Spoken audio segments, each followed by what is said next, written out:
தாவீது கருளினமாக்கிருபை தாசரம் நமக்குமே. ஆமாண்டவரே, தாவீது கருளினமாக்கிருபை தாசரம் நமக்குமே தந்திடுவார்.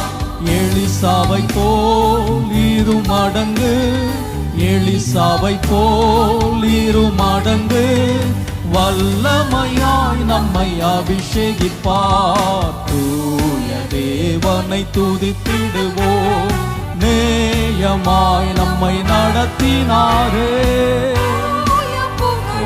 நன்றி அப்பா,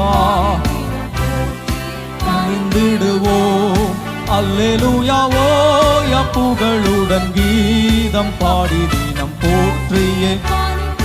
ஓ நலமுடன் நம்மை இதுவரையோ கர்த்தரின் அருள் என்று நிறுத்திய. எத்தனை பேர் சொல்ல முடியும்? நலமுடன் நம்மை உம்முடைய அருளே எங்களை நிறுத்தினது, அதற்காக துதிக்கிறோம் அப்பா. கண்மணி போல் கடைசி வரை, கண்மணி போல் கடைசி வரை காத்திடும் கர்த்தரை போற்றிடுவோம். தூய தேவனை துதித்திடுவோம், நேயமாய் நம்மை நடத்தினாரே. ஓய புகழுடன் கீதம் பாடி தினம் போற்றியே. அல்லேலூயா, ஓய புகழுடன் கீதம் பாடி தினம் போற்றியே. ஒரு